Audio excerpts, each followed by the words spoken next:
I was listening to the Joe Rogan Experience today with Lex Friedman, and he's an AI specialist, I guess, MIT researcher.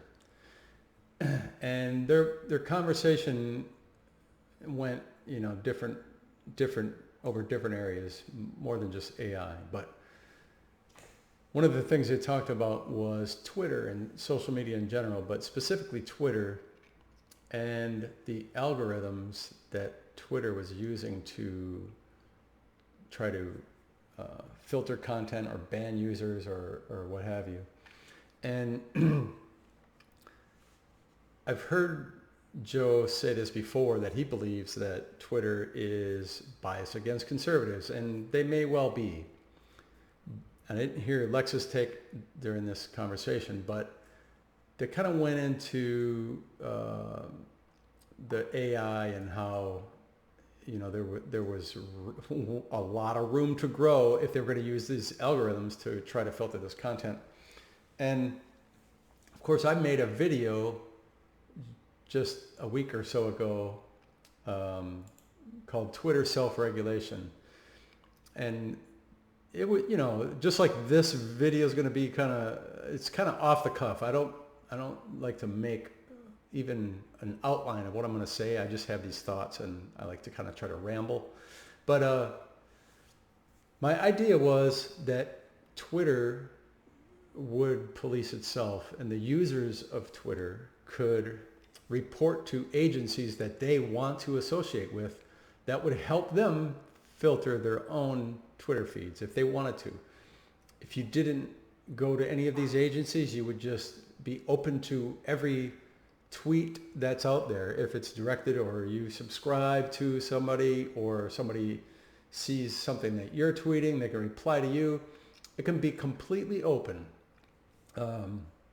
Anyway, I'm not going to go over exactly how that would work, because I didn't make a plan for exactly how that would work, and I don't believe anybody could make a plan for how that would work.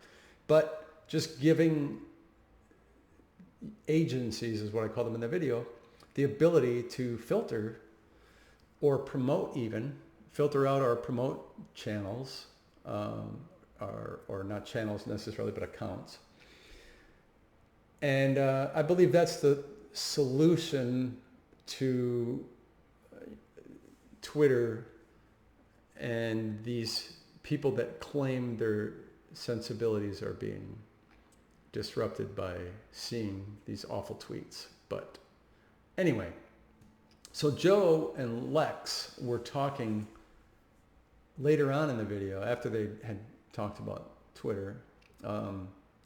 Joe went on his kind of like a little rant, and I've heard him mention this before, and he talked about how, I don't remember exactly what brought him to this point, but he was talking about how some people in this country are born into situations that don't lend to a very successful life. And I think he brought up West Virginia.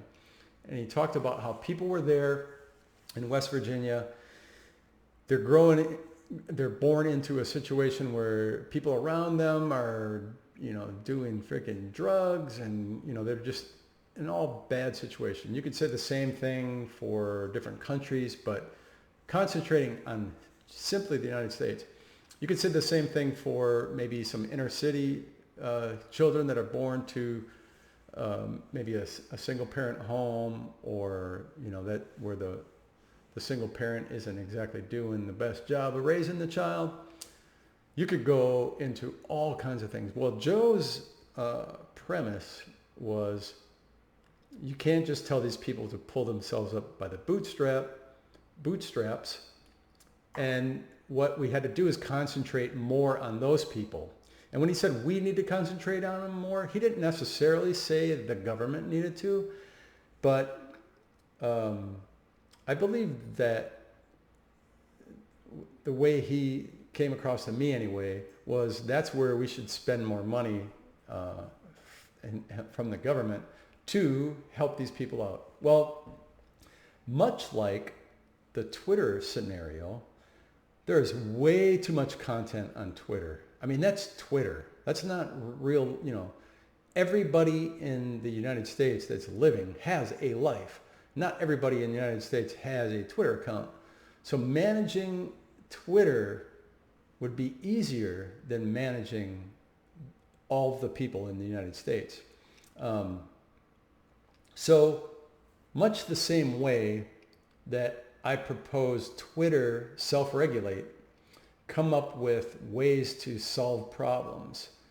That's the same thing that problems will be solved in the United States when it comes to the examples of, poor children being born into poverty in West Virginia. If we let centralized government try to solve those problems, they won't be solved. I think the evidence is clear that the war on poverty is not something that is a big success. Now, there are fewer people in poverty now than have ever been, but these cases where you're trying to get the government force people to contribute money, which is, in the form of taxes, to solve these problems is not the most effective way. I think, and I can't lay out step 1, step 2, step 3.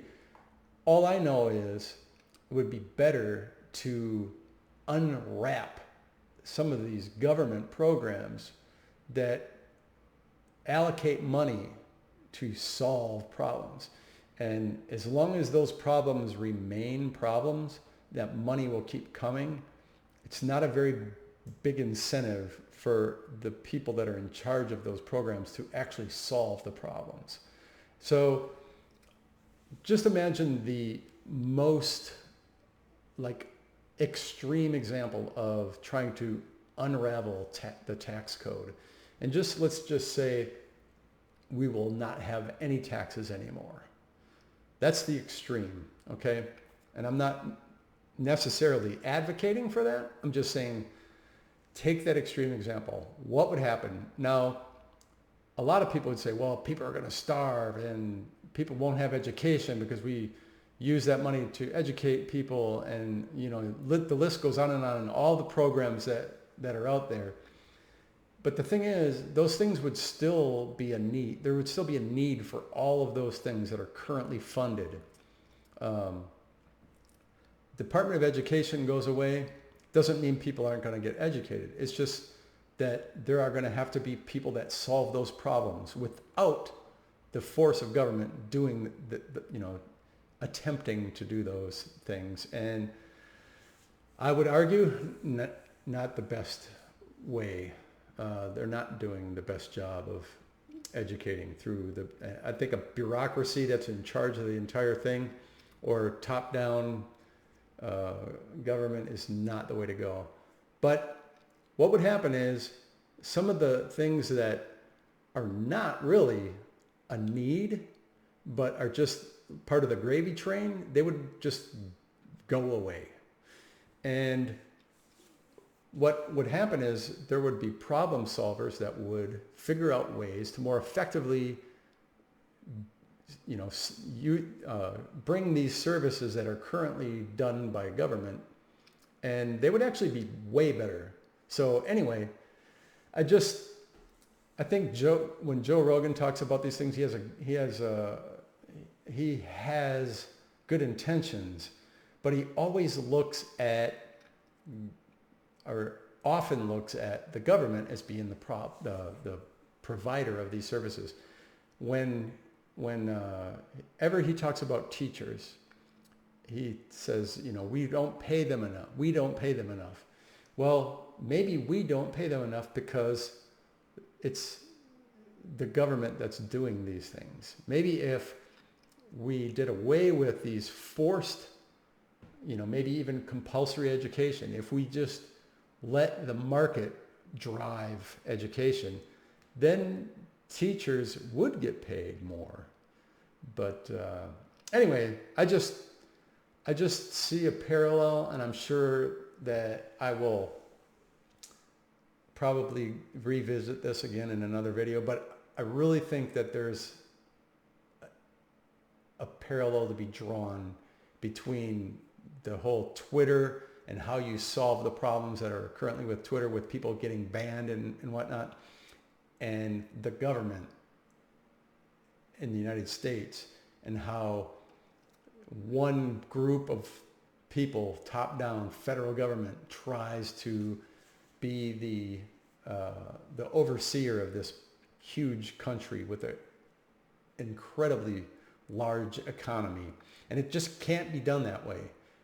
Much the same way that Twitter would have to be outrageously large for the people to be able to monitor all the things that go on the platform. And I think that what they should do is, like I said in my last video, have separate agencies responsible for reporting or, filtering content to its subscribers. But anyway, I'll end that for now.